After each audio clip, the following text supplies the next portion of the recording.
Imagine waking up, right, turning on the news and seeing like 50 or 60,000 people suddenly rushing a single border checkpoint. Yeah, and we are not talking about a slow, desperate trickle of migrants seeking asylum over a few months. Exactly. It's a coordinated, almost military-style wave. Just fleets of trucks rolling up in unison, dropping massive crowds off. And then this sudden human surge just storming across the border into a tiny Spanish territory located in North Africa. Visually, it looks like absolute chaos. I mean, it looks like an uncontainable humanitarian crisis. Right. But what if a prominent international negotiator looked at that exact same chaotic footage and told you, well, it wasn't a crisis at all? Yeah, that it was actually a highly calculated, orchestrated message from Washington and Israel. Framing that kind of massive human movement as a deliberate geopolitical weapon completely changes how you view international relations. It really does. Welcome to today's deep dive, where we are putting that exact theory of, controlled geopolitical demolition under the microscope. And we were unpacking a really fascinating and incredibly intense interview today. We are. It features Professor Said M. Marandi. He's a professor at the University of Tehran and, crucially, a former Iranian nuclear negotiator. Right. He recently sat down for this extensive interview with host Glenn Deason. And in this source material, Marandi weaves this massive, highly intricate web. He really does. He takes this seemingly isolated border rush in Spain and meticulously connects it to global superpower dynamics. Backroom Middle Eastern nuclear deals, and ultimately a really severe warning about a looming global economic depression.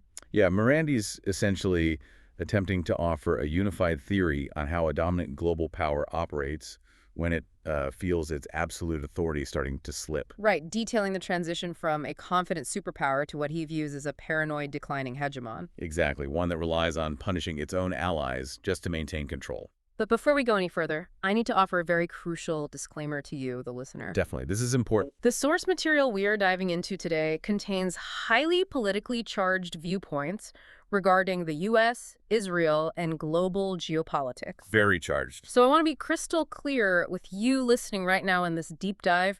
We take absolutely no sides. None at all. We are not endorsing, validating, or condemning Professor Morandi's claims. We aren't taking a left-wing or a right-wing stance on these conflicts. Our mission today is purely analytical. Exactly. We are acting as your impartial guides to unpack the arguments, understand the mechanisms he's describing, and just map out the specific worldview presented in the source material. Because, understanding the architecture of an argument does not require endorsing it. Right. It's so you can understand the perspectives at play on the global stage. And the value for you here is in examining how these disparate geopolitical dots, from European borders to Persian Gulf shipping lanes, are being connected by a major political figure in Iran. So let's just jump right in. I want to start by challenging the very premise of that Spanish border incident. Okay, let's do it. Because Morandi's core thesis is that 50,000 Moroccans surging into a Spanish enclave was an orchestrated punishment. Yeah, that's his claim. But I struggle with the jump in logic there. I mean, how does a localized territorial dispute between Morocco and Spain suddenly become a proxy punishment orchestrated by a global superpower? Well, Morandi's argument hinges on the logistics of that human movement. Right. And the political timing. Okay. He points out that moving 50,000 people isn't something that just happens organically overnight, Right. It takes buses, trucks, planning. Exactly. He cites EU diplomats who quietly acknowledged the Moroccan government had to have orchestrated the transport and logistics for this. But why Spain? What is the motive there? The motive, according to Morandi, stems from Spain's recent foreign policy decisions. Oh, because they've been pushing back a bit. Yeah. Spain has been pursuing an independent stance, specifically aligning more with global public opinion by heavily criticizing Israel's military actions. Rather than falling in line with the uniform stance of the collective West. Right. Exactly. And nations disagree on foreign policy all the time without facing engineered border crises. Right. So why is Morandi framing this as deliberate retaliation rather than just, standard diplomatic friction? He points to the public rhetoric and the specific political actors involved. Like who?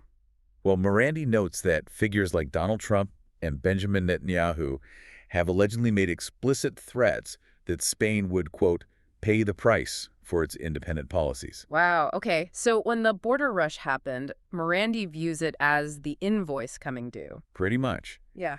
And he backs this up by highlighting the involvement of Mario Diaz-Balart, an influential U.S. congressman. Who oversees foreign assistance funding, right? Exactly.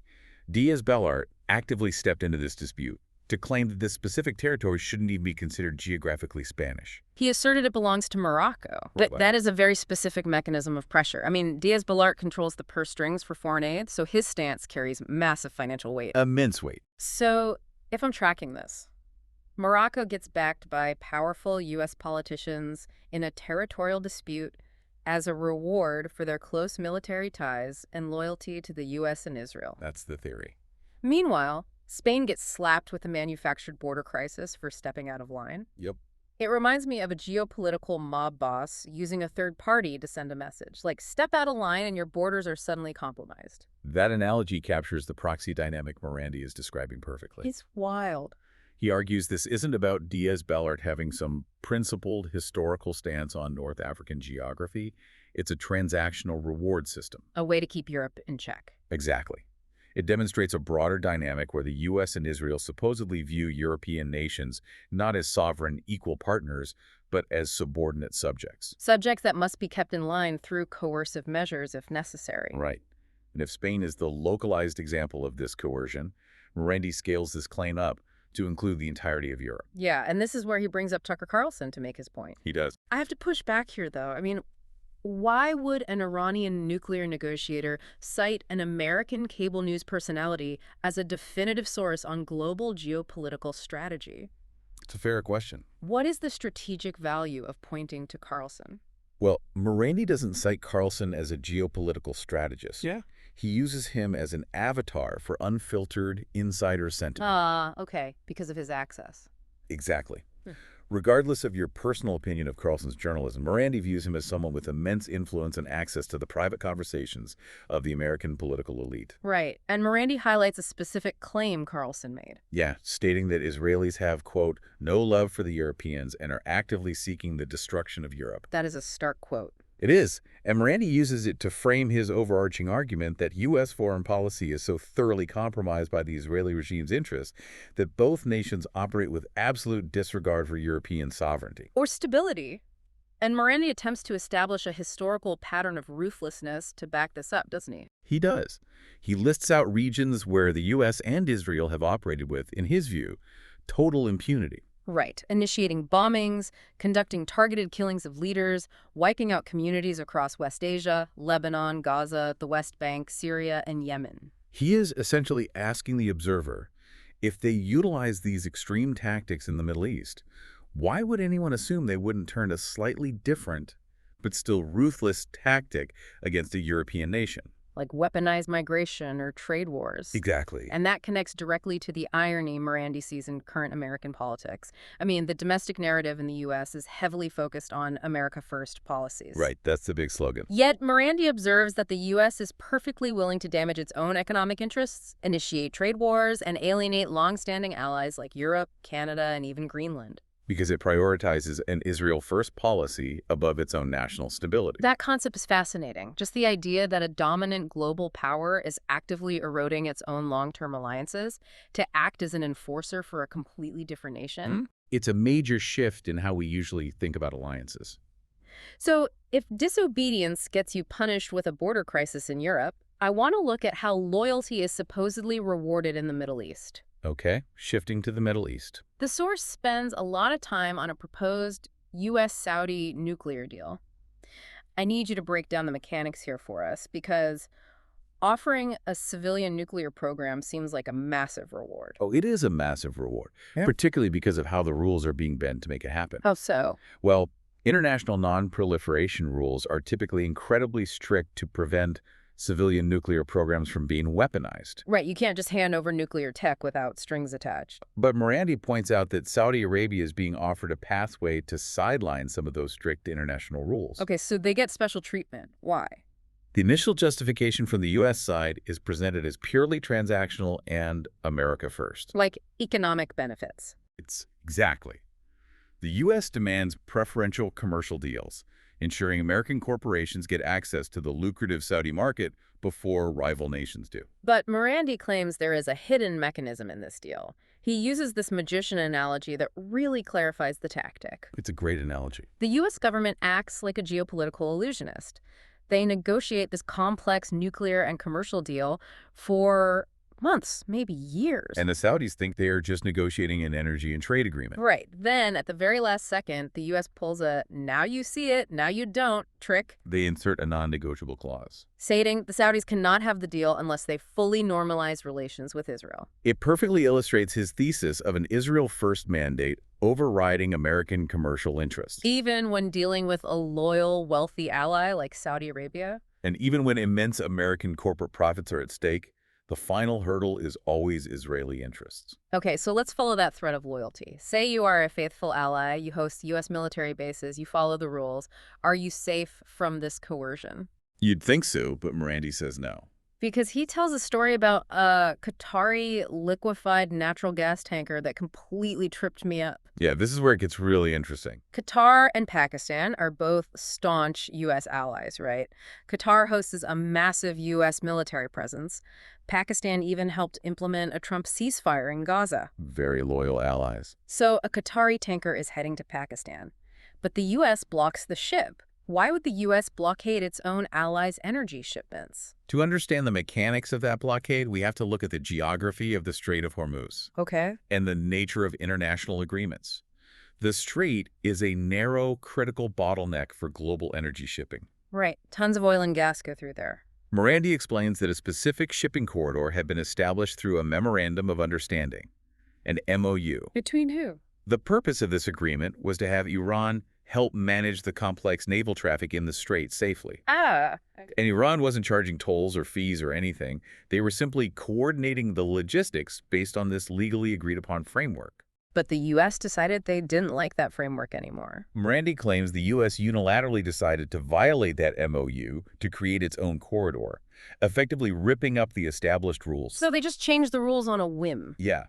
So when this Qatari ship, an ally ship, carrying vital energy supplies to another ally, used the original legally binding Iranian corridor simply because it was the established route. The U.S. military intercepted and held the ship. Exactly. That is the definition of a punitive action. I mean, it isn't about safety or legality. It is the hegemon asserting absolute dominance. Just to prove they can. It is Washington saying to its own allies, I do not care about previous agreements, and I do not care about your energy supply chains. Right. You'll move on the geopolitical chessboard exactly as I dictate, or your economy halts.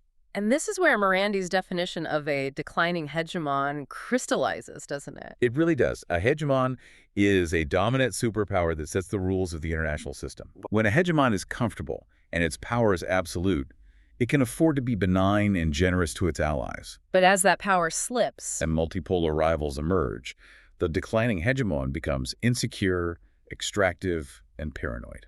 it begins micromanaging its allies and punishing even the slightest deviations from its unilateral dictates. And the micromanagement extends beyond just blocking ships.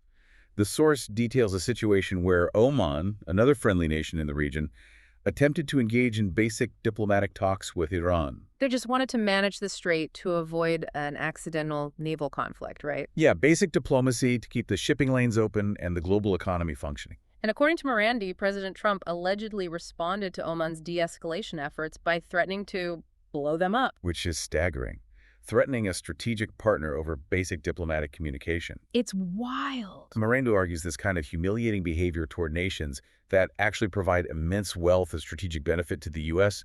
is ultimately self-destructive. Because they provide oil, gas, massive investments in Western markets. Right. It alienates the very partners the U.S. relies on, which Morandi says accelerates the decline of American primacy. Which brings us to the ultimate target of all this geopolitical intolerance, Iran. Yes, this is the crux of it. The source details severe apocalyptic threats directed at Tehran. We're not talking about tactical military strikes on missile silos here. No, much bigger. Morandi claims the U.S. and Trump were allegedly planning massive airstrikes designed to wipe out Iran's critical civilian infrastructure. They threatened to destroy bridges and specifically shut off the electricity grid across the entire nation. We have to analyze the logistical reality of that threat. I mean, shutting down a national grid doesn't just mean the lights go out. Not at all. It means 14 to 15 million people are suddenly thrust into the dark. Water purification stops. Hospitals lose life-saving equipment. Morandi is starkly clear about the human cost, explicitly stating this strategy would inevitably lead to the deaths of infants, the elderly, and countless ordinary citizens. It is a strategy of absolute civilian paralysis. It is. And yet, despite being threatened with the total collapse of their modern infrastructure, Morandi asserts that Iran is completely undeterred. They're not blinking. But why? Why would a nation facing that level of destruction refuse to back down or compromise? Well, Morandi draws on historical military precedent to explain Iranian deterrence. Oh, past conflicts. Right. He points back to previous conflicts, specifically what he refers to as the 40-day war. Okay. During that period, the U.S. demanded unconditional surrender and threatened to send Iran back to the Stone Age. But the reality of warfare often diverges from political rhetoric. Exactly. The logistics of a prolonged conflict caught up with the U.S. Morandi claims that in that specific standoff, the U.S. actually faced severe shortages of interceptors and missiles. They simply did not have the munitions required to sustain the campaign and force Iran to capitulate. So Iran refused to budge, and according to Morandi, the U.S. ultimately had to back down. From the Iranian perspective, they have heard these doomsday threats before, they've called the bluff, and they have observed the limitations of U.S. military logistics firsthand. So we have a declining hegemon issuing ultimatums, and a regional power refusing to submit. I want to connect this directly to you, the listener. Why it matters to everyday people. Exactly. Why does a military standoff over power plants in Iran matter to someone commuting to work in Chicago or sitting in a cafe in London? It matters because energy supply chains are the fragile backbone of the modern world. Right. Morandi warns that if the U.S. were to actually carry out these massive strikes, Iran's military strategy is not to just absorb the blow locally. No, they will initiate a catastrophic regional retaliation. They will widen the net. They'll pull everyone in. Morandi outlines a literal doomsday scenario. Iran would strike back at all the regional actors they view as complicit in hosting or aiding U.S. forces. That means launching strikes against Kuwait, the United Arab Emirates, Saudi Arabia, Bahrain, and potentially Oman, Jordan, and Israel. And think about the physical targets involved there. Right. Morandi warns they would destroy electrical power plants and, crucially, desalination plants. Desalination is the literal lifeblood of the Middle East. Without it, major cities cannot survive. And of course, they would target the sprawling network of oil and gas facilities across the Gulf. If we look at the mechanics of the global economy right now, oil markets are already balanced on a knife's edge. Very fragile. Morandi predicts that if global citizens wake up and see satellite images of the entire Middle Eastern energy infrastructure engulfed in flames, The reaction wouldn't just be localized sorrow. it would cause immediate, uncontrollable panic in the global markets. He makes a vital point about the limits of economic intervention here, too. What do you mean? If the physical infrastructure of global energy is burning, no amount of financial manipulation by central banks can stop the fallout. Because you cannot print physical oil and you cannot print physical water. Exactly. He states plainly that this scenario would render financial tools useless and plunge the world into an inevitable, swift global economic depression. It is an incredible, almost overwhelming scope when you step back and look at the entire picture Morandi's painting. It covers so much ground. I mean, we started this deep dive looking at a sudden rush of 50,000 people across a border checkpoint in Spain. And we traced the mechanics of that event to a superpower allegedly punishing a European ally for criticizing Israel. We saw that same coercive dynamic play out in the Persian Gulf, with allied Qatari LNG tankers being blockaded over a shipping corridor. All driven by this mandate of an Israel-first policy. A policy that Morandi firmly believes is actively eroding American global primacy, turning a confident superpower into a paranoid hegemon willing to risk literal global economic ruin just to maintain a grip on its allies. Examining these sources is crucial because it strips away the illusion of isolated events. It really does. Whether you find Morandi's geopolitical theory terrifying, highly accurate, or deeply flawed, it forces you to recognize the invisible, highly volatile threads tying our modern world together. Because a political stance taken by a parliament in Spain, or the route a single liquefied natural gas tanker takes in the Strait of Hormuz, has the theoretical potential to trigger a diplomatic chain reaction. a reaction that ultimately impacts global shipping rates, the cost of heating your home, and the stability of your own financial future. We are swimming in incredibly murky, highly complex geopolitical waters, where the actions of a single diplomat can ripple across the global economy. Which leaves us with a final thought for you to ponder, something that builds on the mechanics we've unpacked today. What's the takeaway? If a declining superpower's reliance on aggressive proxy punishments, engineered border crises, and ultimatums only accelerates the loss of its global influence, how might emerging rival superpowers rewrite the rules of international alliances entirely, perhaps building empires of influence without ever needing to fire a single shot? It raises the ultimate question of whether the next century of global order will be maintained through the threat of demolition or built on a completely different architecture of power. It is a massive concept to chew on. Thank you for joining us on this deep dive. We will catch you next time as we keep unpacking the complexities of our world.